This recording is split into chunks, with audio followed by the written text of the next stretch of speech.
माननीय प्रधानमंत्री महोदय।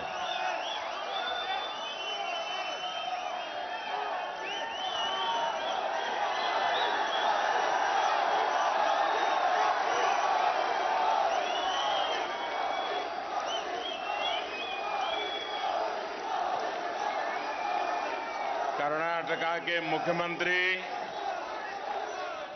श्री बसवराज बोम्मई जी, मंत्री परिषद में मेरे साथी प्रहलाद जोशी जी, संसद में हमारे वरिष्ठ साथी डॉक्टर वीरेंद्र हेगड़े जी, परम पूज्य स्वामी निर्मलानंद नाथ स्वामी जी, परम पूज्य श्री श्री शिवरात्रि देशी केंद्र स्वामी जी, श्री श्री विश्व प्रसन्न तीर्थ स्वामी जी, श्री श्री नंजावजा स्वामी जी, श्री श्री शिवमूर्ति शिवाचार्य स्वामी जी, केंद्रीय मंत्रिमंडल के मेरे सभी सहयोगीगण, सांसदगण, भाई सीटी रवि जी, दिल्ली कर्नाटका संघ के सभी सदस्यगण, देवी और सज्जनों, सबसे पहले तो मैं आप सभी का स्वागत करता हूं, अभिनंदन करता हूं। आज दिल्ली कर्नाटका संघ एल्लादुरु इरु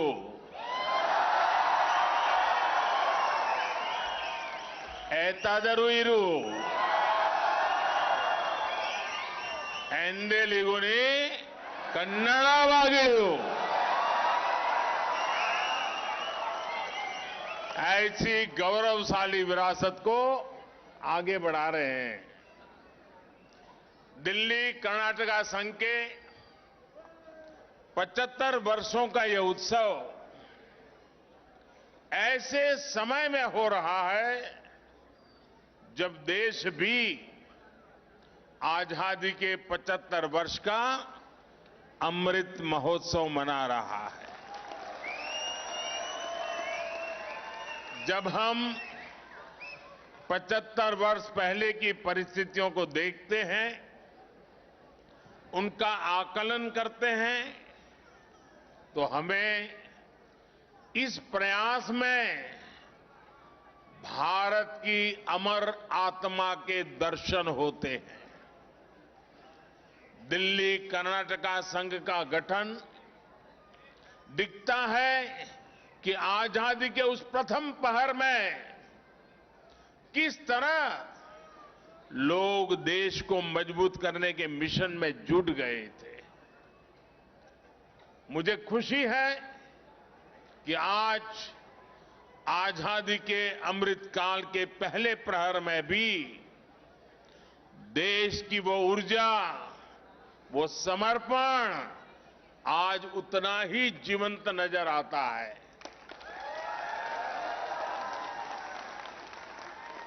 मैं इस अवसर पर इस संघ का सपना देखने वाली, इसे साकार करने वाली सभी महान विभूतियों को नमन करता हूं और 75 साल की यात्रा सरल नहीं होती है। अनेक उतार चढ़ाव आते हैं, अनेक लोगों को साथ लेकर के चलना पड़ता है।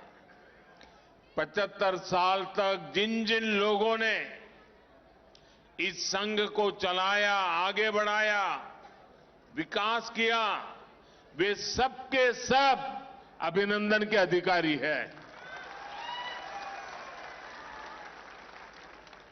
मैं कर्नाटका के लोगों को भी राष्ट्र निर्माण के उनके प्रयासों के लिए प्रणाम करता हूं। साथियों, भारत की पहचान हो, भारत की परंपराएं हो या भारत की प्रेरणाएं हो, कर्नाटका के बिना हम भारत को परिभाषित नहीं कर सकते।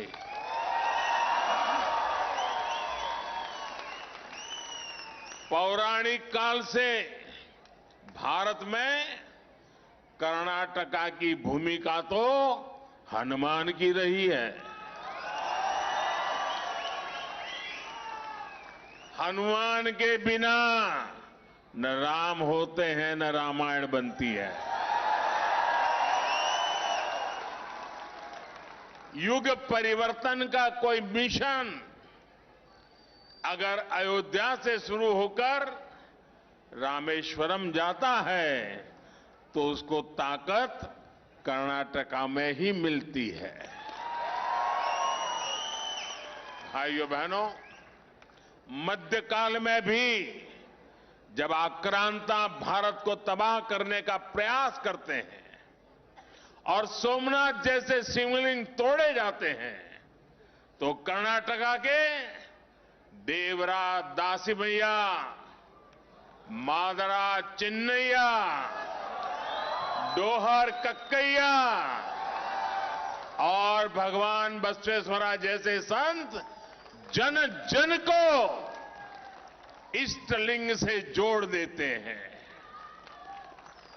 जब देश पर बाहरी ताकतें हमला करती है तो रानी अबक्का, ओनाके ओबावा, रानी चेन्नम्मा और क्रांतिवीरा संगोली रायन्ना जैसी वीर उनके सामने दीवार की तरह खड़े हो जाते हैं।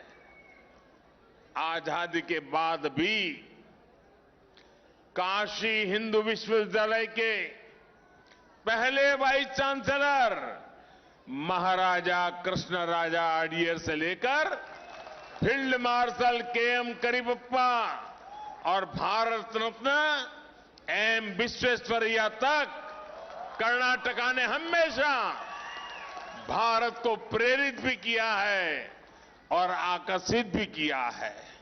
और अभी हम पूज्य स्वामी जी से काशी के अनुभव सुन रहे थे। साथियों, कन्नड़ा के लोगों ने हमेशा एक भारत श्रेष्ठ भारत के मंत्र को जिया है। उसकी प्रेरणा उन्हें कर्नाटका की धरती से ही मिलती है। राष्ट्र कवि कुवेंपु की रचना नाड़ा गीते हम अभी सभी ने उसको सुना और पूज्य स्वामी जी ने भी उसकी व्याख्या की। कितने अद्भुत बोल है। जय भारत जननी या तनु जाते, जय है कर्नाटका माते। कितनी आत्मीयता से उन्होंने कर्नाटका माते की स्तुति की है। इसी में उन्होंने कहा है कि वो भारत माता की तनु जाते हैं। इस गीत में भारत भर की सभ्यता का भी वर्णन है और कर्नाटका के महत्व और भूमिका का भी जिक्र है।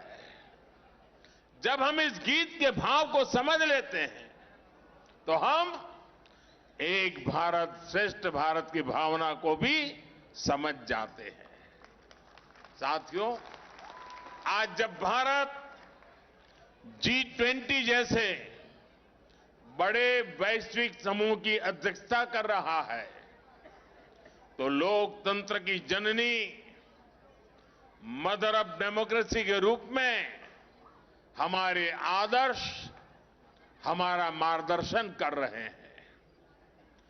अनुभव मंटपा के जरिए भगवान बसवेश्वरा के वचन, उनके लोकतांत्रिक उपदेश भारत के लिए एक प्रकाश की तरह है।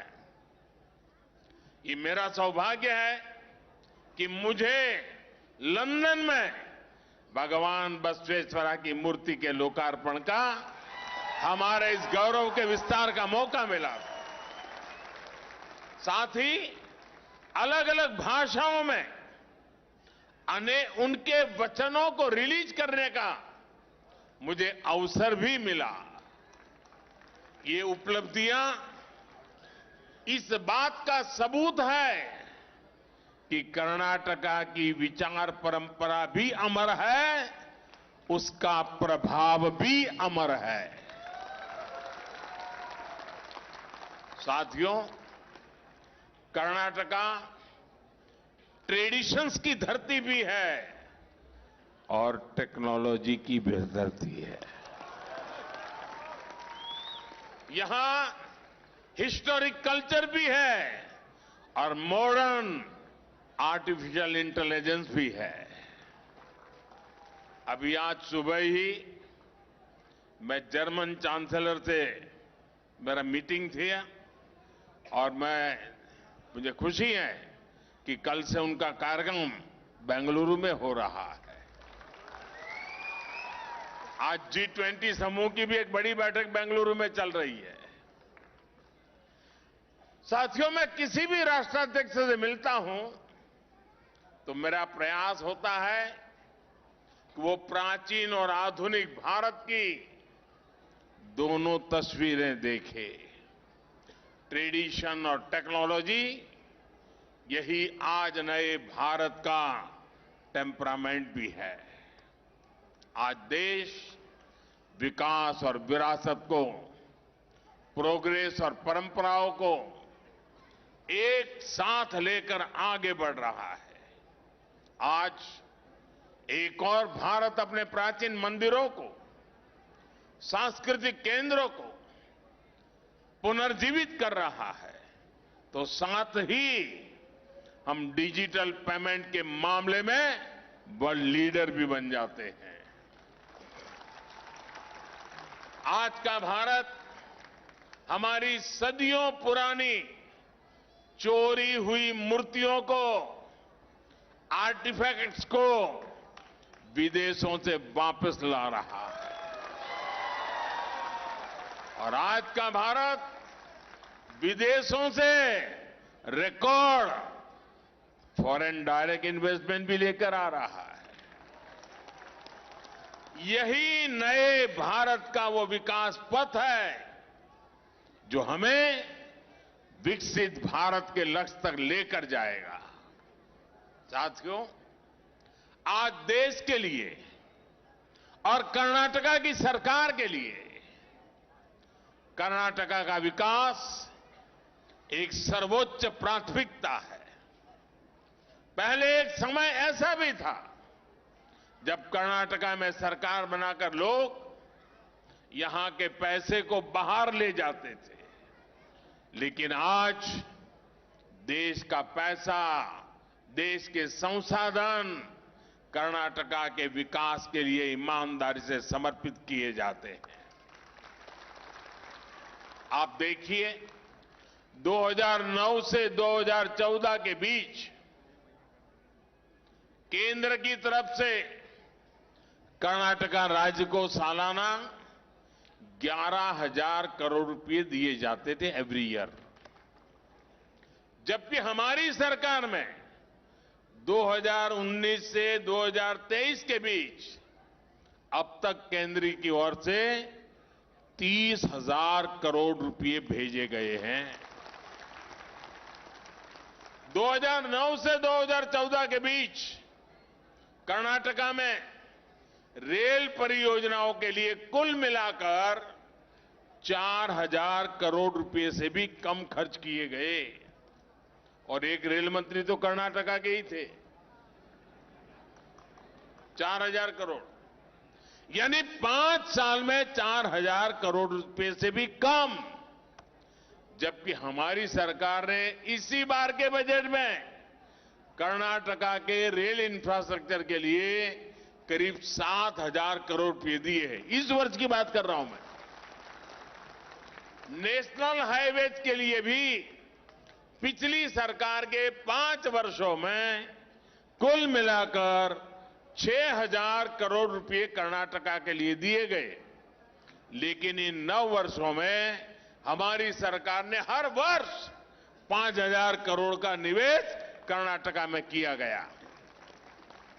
कहां 5 साल में 6,000 करोड़, कहां हर साल 5,000 करोड़।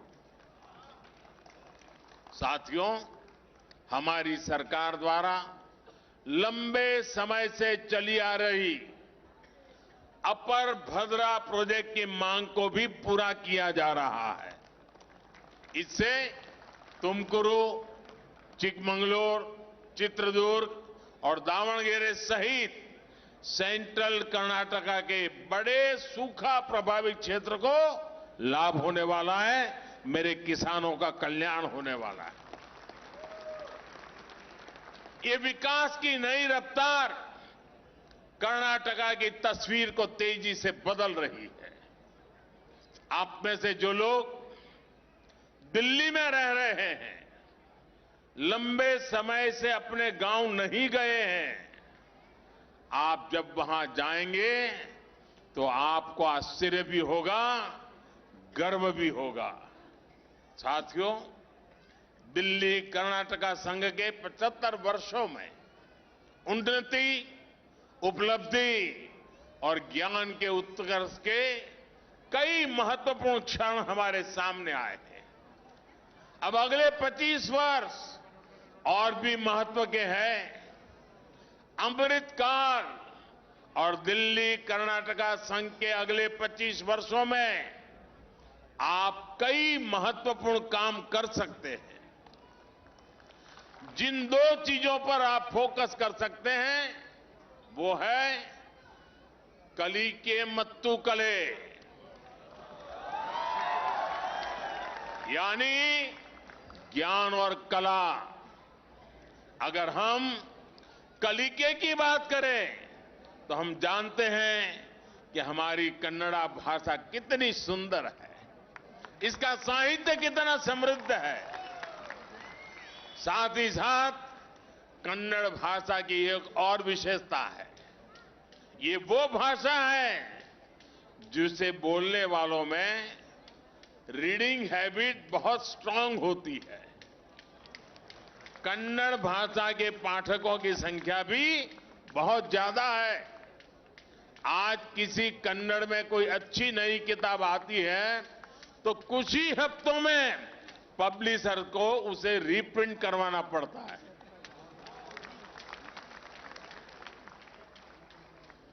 और भाषाओं को ऐसा सौभाग्य नहीं है जो कर्नाटका में है। आप में से दिल्ली में रहने वाले साथी जानते होंगे कि अपने मूल राज्य से बाहर रहने वाली नई पीढ़ी के लिए भाषा की कठिनाइयां कितनी बढ़ जाती है।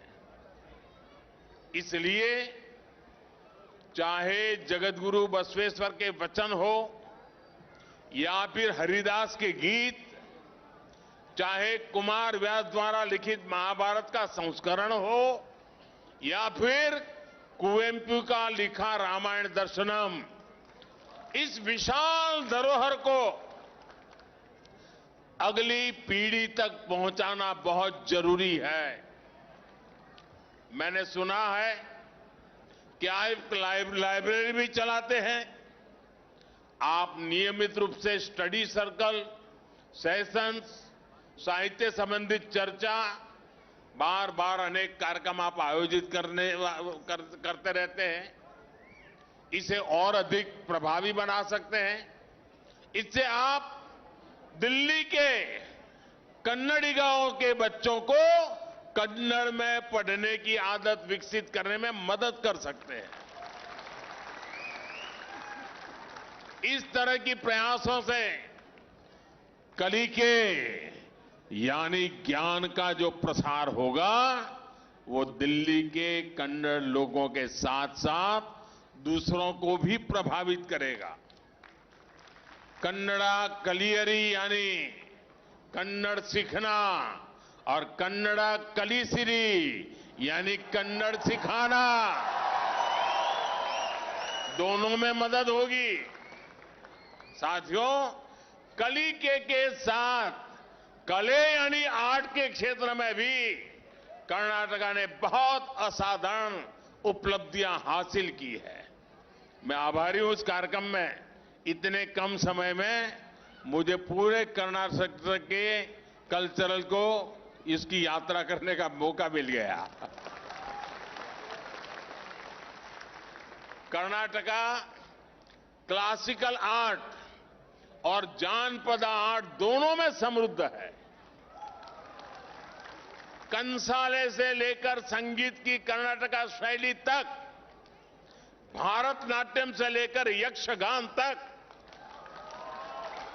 कर्नाटका की हर कला हमें आनंद से भर देती है। पिछले कई वर्षों से दिल्ली कर्नाटका संघ ने कई ऐसे कार्यक्रम आयोजित किए हैं, लेकिन अब इन प्रयासों को नेक्स्ट लेवल पर ले जाने की जरूरत है। मेरा आग्रह है कि भविष्य में जब भी कोई कार्यक्रम हो तो हर डेली कन्नाडिगा फैमिली ये प्रयास करे कि उनके साथ एक गैर कन्नड़ परिवार भी शामिल हो, ताकि वो कर्नाटका के वैभव के साक्षी बन सके और कर्नाटका की समृद्ध कलाओं का आनंद ले सके। कन्नड़ संस्कृति को दिखाने वाली कुछ फिल्में गैर कन्नड़ लोगों में भी बहुत लोकप्रिय हुई है। इससे लोगों में कर्नाटक को जानने समझने की जिज्ञासा बढ़ी है। हमें इस जिज्ञासा का उपयोग करना है। साथ ही मेरी आपसे एक और अपेक्षा है। कर्नाटका के कलाकार, प्रबुद्ध लोग जो यहां आए हैं, आप दिल्ली में national war memorial, PM museum और कर्तव्य पथ जैसी जगहों पर जरूर जाना, उसके बाद ही वापस जाना।